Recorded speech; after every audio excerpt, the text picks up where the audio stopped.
Bom dia, pessoal, tudo bem? Então, hoje nós vamos ter mais uma aulinha de matemática ao vivo, né? E hoje nós vamos falar sobre sólidos geométricos, tá? Ou figuras geométricas espaciais.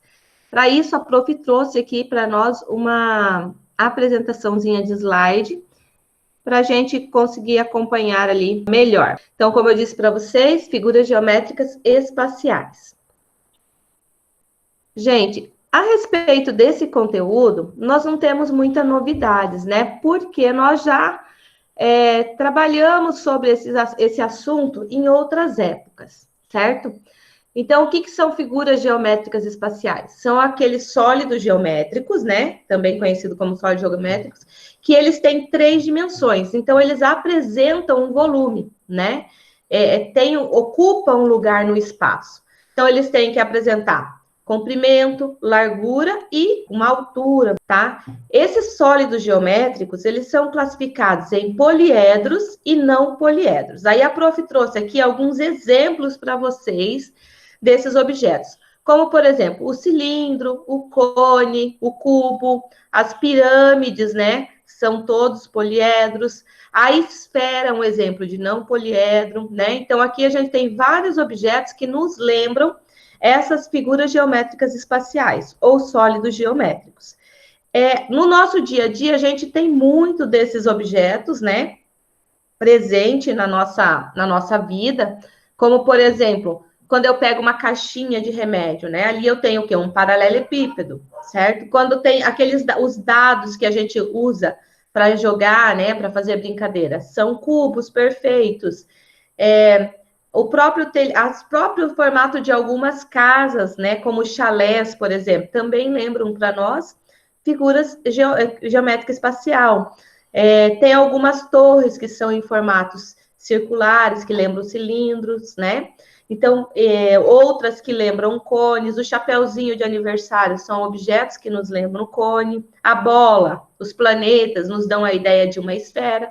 Então, no nosso cotidiano, existem muitos objetos que nos lembram essas figuras geométricas espaciais. O nome dos sólidos geométricos, gente, são dados geralmente a partir de característica que seja determinante neles. Então, às vezes, em relação ao número de face, em relação a algum objeto que a gente conhece. Então, a partir disso, são dados os nomes desses objetos espaciais. Então, nós vamos falar hoje especificamente sobre os não poliedros e os poliedros, um pouquinho, tá? Porque depois a prof vai falar mais adiante alguma coisa sobre eles, né, em outras aulas. Então, o que são os não poliedros? Os não poliedros são aquelas figuras geométricas espaciais que apresentam pelo menos uma parte arredondada, tá? Então, se não tem superfície plana, então ele não é um poliedro, é chamado de não poliedro. Exemplos bem clássicos de não poliedros que a gente tem, a esfera, o cone e o cilindro, né? Que eu trouxe aqui para vocês.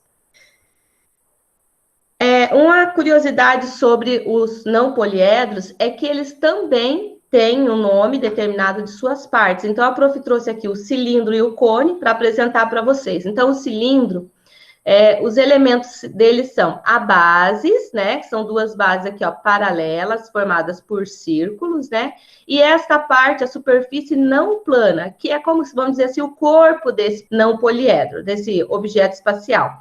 E aqui eu trouxe para vocês ele na forma planificada, que geralmente os exercícios aparecem. Identifique a planificação, né, dos poliedros e dos não poliedros. Então, é claro que essa planificação ela pode variar um pouquinho, mas geralmente a mais clássica em relação ao cilindro é essa, tá? O cone também. O cone é um objeto espacial bem interessante, porque ele só tem uma base, ele tem um vértice e tem o corpo dele aqui em volta, né, o que circunda ele, que a gente chama de superfície não plana. Parece bem mesmo um chapeuzinho de festa, né? Só que o chapeuzinho de festa não tem a base. Então, e aqui a gente tem a forma planificada também do nosso cone, certo? Então, sobre os não poliedros, não tem muito o que dizer, né? Todo mundo já conhece, sabe como eles são. E o que a gente trabalha mais, na verdade, são os poliedros, que é o que a gente vai falar agora. Então, o que são poliedros? Os poliedros são figuras geométricas espaciais formadas por um número finito de polígonos planos. O que significa isso? Um número finito. Finito significa ter fim. Então, quer dizer que as faces laterais e as bases, né, no caso, ou base de um poliedro, são sempre polígonos. Então, aqui no caso, ó, nós temos aqui um paralelepípedo, em que as suas faces laterais são todas o quê? Retângulos, né? São retangulares. E as bases são chamadas, podem ser quadrados ou talvez retângulos menores, tá?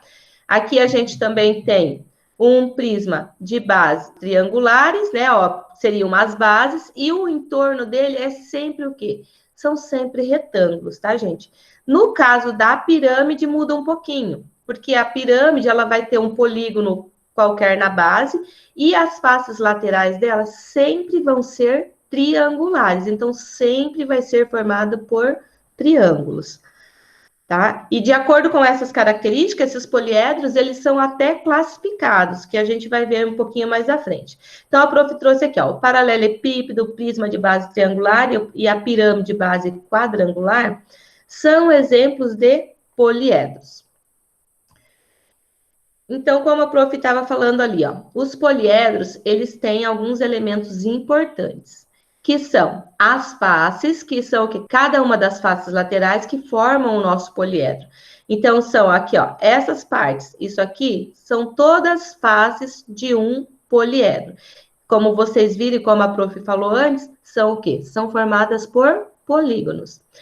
As arestas, gente, são os encontros dessas faces. Essa linha aqui, ó, que tá destacada aqui em azulzinho, tá?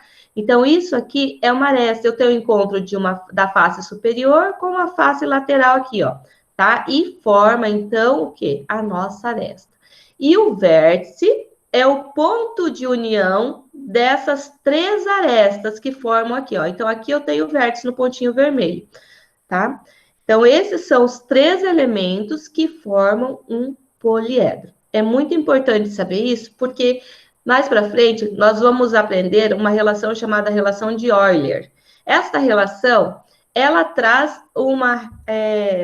para a gente poder descobrir a quantidade de faces, a quantidade de arestas e vértices que um polígono tem, usando uma relação entre essas três partes, esses três elementos do polígono. Então, é importante vocês saberem o que é cada uma dessas partes, né, desses elementos, para depois, quando a gente for aplicar essa formulazinha, né, essa relação de Euler, vocês conseguirem trabalhar, senão fica confuso, e aí atrapalha os nossos estudos, tá? Então, os poliedros, gente, eles podem ser classificados de acordo com as características, assim como a prof falou antes para vocês. Então, eles podem ser classificados em prismas ou pirâmides. O que vem a ser um prisma? O prisma é um poliedro, tá? Que apresenta duas bases paralelas, ou seja, tá, elas nunca se cruzam, duas bases paralelas, né? E idênticas. E as faces laterais são sempre retângulos, vão ser sempre retangulares, tá? Ou quadrangulares, porque sempre vai ser um polígono de 4 lados, tá? Então, aqui a gente tem, a exemplo aqui, ó, um prisma de base triangular. Então, aqui você vê uma base, outra base. As duas são paralelas, pode ver que elas nunca vão se cruzar. Se a gente traçar uma reta, né, nunca vão se cruzar. E aqui em volta, a gente tem as faces laterais, que são quadrangulares, ou seja, nesse caso aqui, são retângulos, né? Então, essas são as características de um prisma. E as pirâmides? As pirâmides são sólidos geométricos que têm apenas uma base, tá? E essa base também pode ser um polígono qualquer. E as faces laterais são todas triangulares. Então, ela tem uma base, um vértice, né? Aqui, ó, superior a essa base, e as faces laterais formadas por triângulo. Então, se o exercício pedissem qual a diferença entre prisma e pirâmide, O prisma tem duas bases e as suas faces são todas quadrangulares, bases paralelas. E a pirâmide tem uma única face, uma única base e faces laterais triangulares. Essa é uma definição perfeita para a diferença entre prisma e pirâmide, ok? De acordo com a inclinação desses prismas e pirâmides, gente, eles podem ser classificados em retos ou oblíquos. O que vem a ser um prisma reto? Que é esse caso aqui, ó. Tem a definição aqui, mas a prof vai explicar no desenho, tá? Então, se vocês observarem a base superior, a base inferior e as faces laterais. As arestas, elas formam com as bases, gente, ângulos de 90 graus. Ó, se vocês observarem aqui, a gente tem ângulos de 90 graus. Então, quando isso acontece, a gente aqui também, ó, tem a formação de ângulo de 90, aqui também de 90. Então, quando isso acontece, a gente diz que o prisma, ele é um prisma reto, tá? Um prisma oblíquo ou inclinadinho, assim, ó, tá vendo que ele tá mais inclinadinho? É um prisma que não tem a formação ângulos de 90 graus. Então, eles formam ângulos diferentes de 90 graus. Por isso que, ó, para formar 90 graus, ele tinha que vir reto aqui, né? Ó, teria que ser assim, mais ou menos, certo? E vocês veem que aqui ele tá diferente, ó. Se a gente observar aqui, ó, não tem uma formação de 90 graus. Então, isso é um prisma oblíquo. A mesma coisa acontece na pirâmide. Só que a pirâmide, a gente fala em relação ao vértice, ó. Se eu pegar o vértice aqui dessa pirâmide e traçar uma linha reta com o ponto médio da base dela, aqui a prof não consegue, que tá mão livre, né? Traçar uma linha reta. Então, para que ela seja uma pirâmide reta, essa linha que liga o vértice ao centro da base, ao ponto médio da base dessa pirâmide, tem que formar um ângulo de 90 graus. Nesse caso aqui, ó, a gente tem a formação de um ângulo de 90 graus. Então, essa pirâmide é classificada como reta. As pirâmides oblíquas, olha aqui, se vocês observarem, o vértice está aqui no cantinho, certo? Eu traçar uma linha reta daqui até o centro, até o ponto médio da minha base, eu vou ter, ó, aqui, vamos fazer assim, ó, nós vamos ter um ângulo aqui menor que 90 graus, ou ainda, se vocês quiserem, diferente de 90 graus. Então, para ser um poliedro reto, né, ele tem que formar as arestas, no caso, do prisma tem que formar um ângulo de 90 graus com a base, e na pirâmide, o vértice tem que ter alinhado, né, que a gente dá para chamar isso aqui, ó, a altura da pirâmide com a base aqui tem que formar exatamente um ângulo de 90 graus. Caso contrário, se forem ângulos diferentes de 90, vai ser classificado como oblíquo, ok? Tudo bem até aqui? Tá muito rápido? Tá tranquilo, Gabriel? Sim, prof, tá tranquilo, ninguém mandou nada ainda. Então, tá bom. Então, vamos lá para o próximo. De acordo, gente, com a quantidade de faces, os poliedros recebem nomes especiais. A gente aprendeu até o 6º ano a falar assim, um prisma de base retangular, ou, no caso, seria o paralelepípedo, né? Um prisma de base triangular, né? Lembra disso? Mas os poliedros, eles recebem nomes de acordo também com a quantidade de faces que eles têm. Então, por exemplo, se eu tiver um sólido geométrico que tem 4 faces, o nome dele vai ser tetraedro, tá? Se ele tiver 5 faces, ele vai ser um pentaedro. 6 faces, hexaedros. Vocês lembram dos polígonos? Os polígonos, de acordo com o número de lados, recebiam um nome, né? E esses prefixos aqui, ó, penta, hexa, são os mesmos referentes à quantidade, ao que a gente trabalhava nos polígonos. Então, se eu tivesse um polígono de 6 lados, ele seria o quê? Hexágono, né? Agora, como a gente está falando de poliedro, ao invés de ágono, o nosso finalzinho do nome vai ser formado por hexaedro, porque nós estamos falando de figuras geométricas espaciais. Então, os prefixos são exatamente os mesmos, tá? Só mudou aqui, ó, no tetra, porque quando a gente tinha 4 lados, o nosso polígono era chamado de quadrilátero, certo? Aqui, nos poliedros, a gente chama de tetraedro. Tetra também significa 4, tá? É o mesmo significado. Então, de acordo, ó, 7 faces, um heptaedro, 8, um octaedro, 9, eneaedro, 10, decaedro, 11, um decaedro, 12, dodecaedro, e o 20, icosaedro. Ai, prof, e os outros que estão aqui entre? Geralmente, a gente não usa um nome especial para esses que estão do 13 até o 19, mas segue essa mesma sequência, tá, gente? Por exemplo, um poliedro de 13 faces, ele seria chamado de tridecaedro, tá? Que seria 13 faces, tá? Se fosse um polígono de 14 faces, um poliedro de 14 faces, seria tetradecaedro, ou seja, 14 faces, e assim por diante, tá? Mas os que, em especial, recebem nomes que são bem conhecidos, são esses aqui que a prof está apresentando. Então, aqui para vocês verem, ó, o que é um tetraedro? Para nós, antigamente, lá no sexto ano, a gente classificava isso aqui como uma pirâmide de base triangular, certo? Mas a pirâmide de base triangular tem 1, 2, 3, 4 faces com a face de trás. Então, ela também é classificada como tetraedro, tá? Um hexaedro que a gente conhece muito, gente, é o nosso paralelepípedo, tá? Vou fazer aqui a mão livre, não vai ficar perfeito, mas dá para vocês entenderem. O paralelepípedo, ele tem 6 faces. Então, ele também é classificado como hexaedro, tá? Só que a gente comumente chama ele de paralelepípedo ou bloco retangular. Qualquer um dos dois está velho. Na verdade, qualquer um dos 3 nomes está correto, ok? Mas vocês têm que prestar atenção que o exercício pode falar assim: classifique os poliedros de acordo com a quantidade de faces.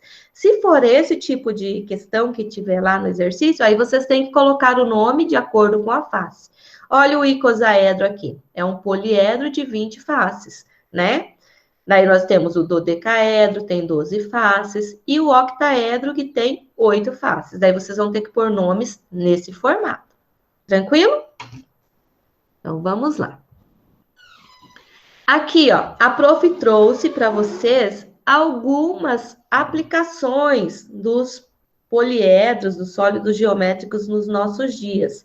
Inclusive, essas imagens estão lá no livro de vocês, nas páginas 104 e 105, para vocês verem como é presente no nosso dia a dia essa questão dos sólidos geométricos, né? Então, o prédio, ó, nos dá a ideia do quê?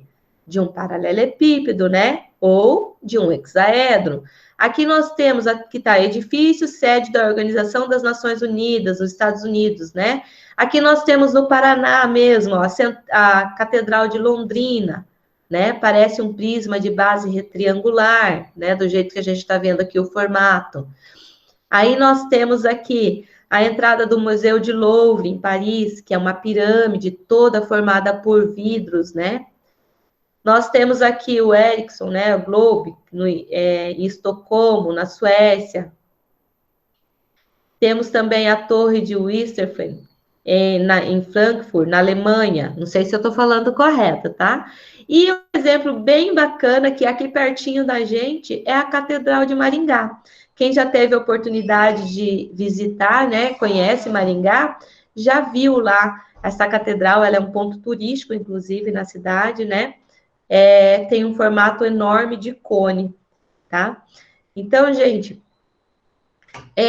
não tem muito o que falar mais, né, hoje. Não quero me aprofundar um pouco mais, para não confundir vocês em relação aos sólidos geométricos, tá? Então, anotem aí já as paginazinhas de tarefa. Parece bastante, mas não é tanta coisa assim, é porque tem bastante imagem. Então, página 106, 107...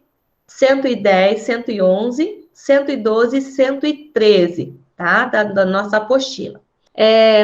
Pessoal, eu vou abrir agora para se alguém tiver alguma dúvida. Alguém tem alguma dúvida a respeito desse conteúdo?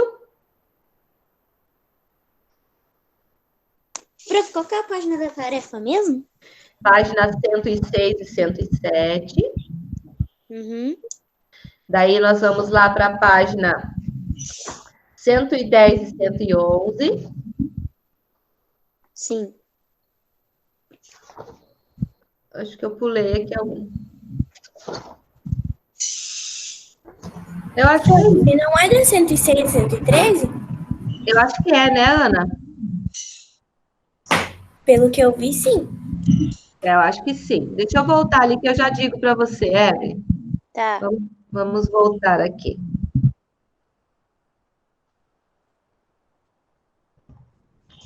Então, lá. Página 106, 107, 110, 111, 112, 113. Ok? Sim. Tá. Peraí, prof, deixa eu copiar. Tá. Pessoal, ficou alguma dúvida? Não. Na verdade, esse conteúdo já é um conteúdo conhecido para nós, Ô, né? prof, Oi. Cabo só perguntou se vai ter a segunda prova com esse conteúdo. Com esse conteúdo e com o conteúdo das outras aulas que a gente já trabalhou, que não foi ainda, né?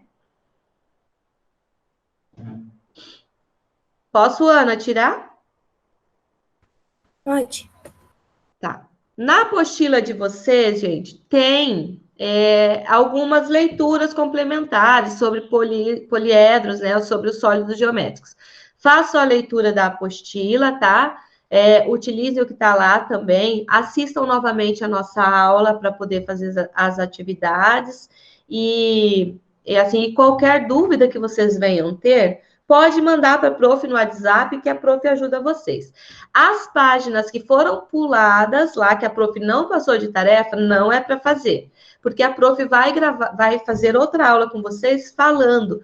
E nessas aulas nós vamos falar sobre a relação de Euler, né? Que é uma formulazinha para a gente calcular a quantidade de arestas e vértices e faces de um poliedro. E também vamos falar mais um pouquinho sobre os não poliedros. O que a gente tinha na nossa aula de hoje era isso, tá? Espero que tenha ficado claro. Qualquer dúvida, entre em contato, que a prof está à disposição para responder as dúvidas de vocês, tá? Beijinhos e até mais.